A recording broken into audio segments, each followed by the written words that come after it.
Varicose veins కి సరైన చికిత్స కోసం సంప్రదించండి ఎవిస్ హాస్పిటల్. నమస్తే అమ్మా. నమస్తే అమ్మా. అమ్మా, అమ్మకి వీక్ ఆఫ్ అవసరమా? అసలు మనం ఇస్తున్నామా? అమ్మకి వీక్ ఆఫ్ కాదు, ఎప్పుడు ఆఫ్ ఇవ్వం కదా. కదా, అమ్మ 24/7 ఆల్వేస్ అవైలబుల్.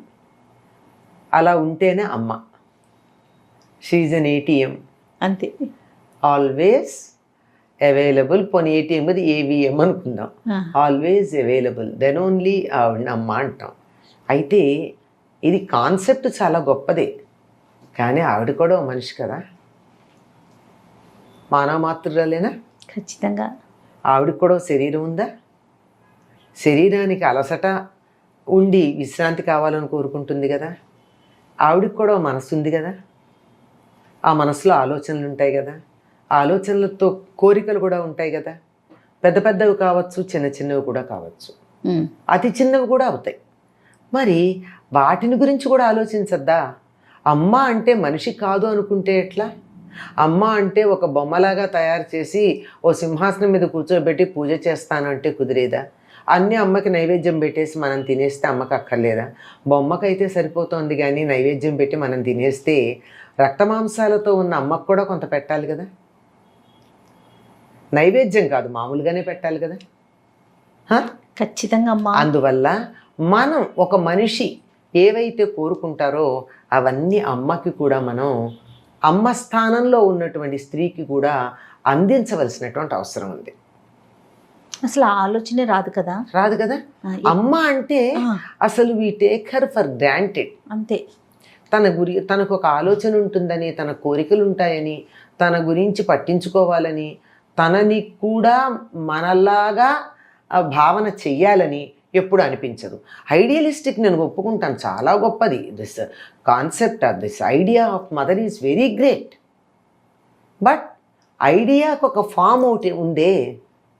ఈ ఐడియా మన కంటికి కనపడడానికి ఒక రూపం ఇచ్చాం కదా, ఆ రూపం ఒక శరీరంగా ఉంది కదా, దానికి ధర్మాలు కొన్ని ఉంటాయి, దాన్ని కూడా ఆలోచించాలి కదా.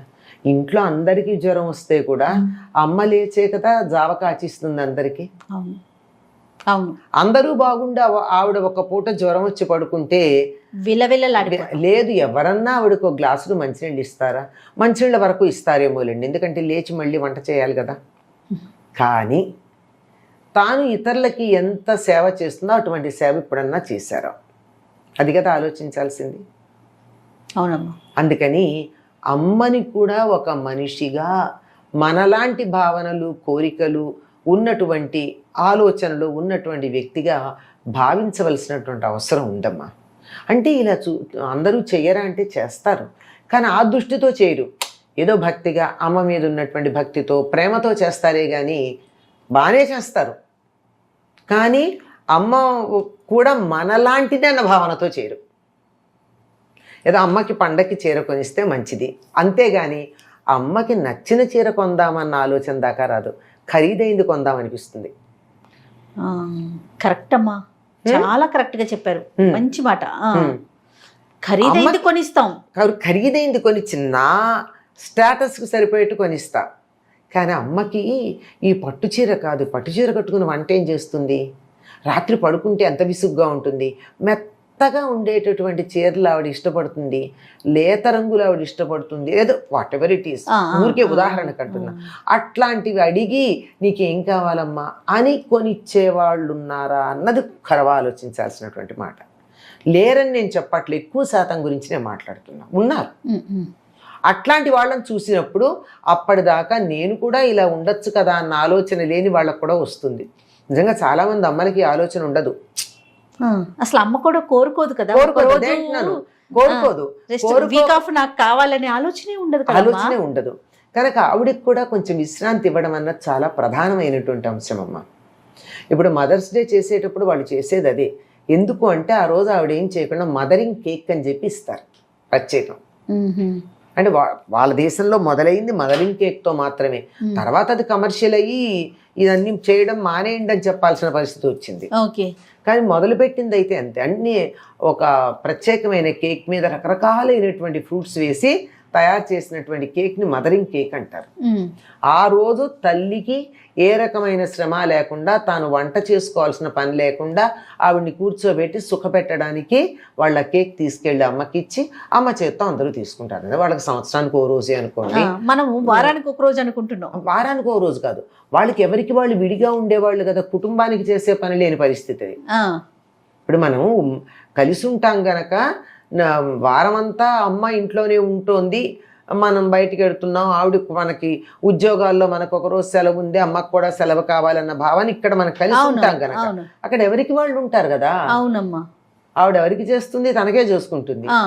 ఆ ఒక్కరోజు కూడా తను చేసుకోవాలి, ఒక్కరోజు తను చేసుకోకుండా ఉండడానికి ఆ విధంగా చేయడంతో ప్రారంభమైంది. ఇక్కడ కూడా అమ్మకు కొంచెం విశ్రాంతి ఇవ్వాల్సిన పనే ఉంటుంది, ఇవ్వద్దా? ఇవ్వాలమ్మా. కానీ మనం ఏం చేస్తాం, ఆదివారం అనేటప్పటికి స్పెషల్గా చేయమని. చిన్నపిల్లలు ఉన్నారనుకోండి, ఇవాళ్ళే వాళ్ళకి తలంట్లు పోయాలి, వాళ్ళకి అన్నీ చూడాలి, అన్నీ ఇళ్ళు బాగు చేసుకోవాలి, రోజు తొందర ఉంటుంది కనుక అని చెప్పి ఆదివారం అంటే ఒళ్ళు పులిసిపోయేటంత పని ఉంటుంది. ఇది నేను మాట్లాడేది గృహిణుల గురించి. అవునమ్మా. అదే ఉద్యోగాలు చేస్తున్న ఆడవాళ్ళు అంటే మరీ భయంకరంగా ఉంటుంది. అందువల్ల ఆదివారం అనేది కొంచెం వాళ్ళకి విశ్రాంతి ఇచ్చి, పూర్తిగా మానేయమంటే ఏ అమ్మ మానదండి, వంటిల్లు వదిలిపెట్టడం వాడికి ఇష్టం ఉండదు. ఇష్టం ఉండదు, నేను చెప్తున్నాను. ఉండదు. ఎందుకంటే తన చేత్తో పిల్లలకి పెట్టుకోవాలని ఒక కోరిక, రెండోది వంటిల్లో ఒకసారి ఇంకోళ్ళకి ఇచ్చారంటే పెత్తనం పోతుందని రెండోది, అన్నిటికన్నా ప్రధానం ఏమిటంటే తాను సెటప్ చేసుకున్న దాన్ని వీళ్ళు వచ్చి చెడగొడితే సర్దుకోవడం వారం రోజులు పడుతుంది, మళ్ళీ ఆదివారం దాకా. ఇలా అనేక కారణాలుగా ఇవ్వకపోయినా సహకరించవచ్చు కదా, సాయం చేయొచ్చు కదా. ఇవాళ మేము రోజు మాకు డబ్బాలు పెట్టేస్తావు, మేము వెళ్ళిపోతాం, మేము ముందర తినేస్తాం, నువ్వు ఒక్కదానివి తర్వాత తింటావు, లేదు వాళ్ళందరం కలిసి కూర్చొని తిందాం, ఇవాళ వడ్డం నేను చేస్తాం, కనీసం ఏదో కలిసి కూర్చుందాం, ఎప్పుడు నీ చేత్తో పెడితే మేము తింటాం, ఇవాళ నేను పెడతా, వంట నువ్వే చేస్తావు, ఇట్లా ఏదో ఒకటి. ఇది ఒకటని చెప్పట్లా, నేను ఉదాహరణకు ఒకటి చెప్పా, కూర్చో విశ్రాంతి తీసుకో అని ఆవిడికి కొంచెం విశ్రాంతి ఇస్తే ఆవిడ తీసుకుంటుందో లేదో తర్వాత మాట, అబ్బా మా పిల్లలు నా మీద ఎంత ప్రేమ చూపించారో అని ఆవిడ పొంగిపోతుంది అంతే. అచ్చా, వాళ్ళకి ఒక్కటండి బేసిక్గా గుర్తుపెట్టుకోవాల్సింది, ఎంత అమ్మైనా షీఈ్ ఎ హ్యూమన్. చలం చెప్పినట్టు చలంగారం, శరీరం ఉంది ఆకలిస్తుంది, మనసు ఉంది దానికి కూడా ఆకలిస్తుంది, అది జ్ఞానం, జ్ఞాన సముపార్జన ఉంది కదా. అవునమ్మా. శరీరానికి ఆకలి తీరడానికి అన్నం పెట్టినట్టే మనసుకు ఆకలి తీరడానికి కావాల్సిన జ్ఞానం కూడా అవసరం అవుతుంది. ఇంకా చాలా చెప్తాడులేండి, రెండే మనకు చాలు నేను చెప్పేవి. కనుక ఆ రకంగా ఆలోచించి ఆవిడికి శారీరకంగా కాస్త విశ్రాంతి, మనసుకు కాస్త ఉల్లాసం. రోజు ఏం ఉల్లాసం ఉంటుందండి, అందరి ఇంట్లోంచి వెళ్ళిపోతే ఎదురు చూస్తూ కూర్చుని పని చేసుకుంటూ, గృహిణి గురించి చెప్తున్నా, అలా ఉంటుంది. అట్లాంటి ఎప్పుడు వస్తారా అని ఎదురు చూస్తూ ఉంటుంది.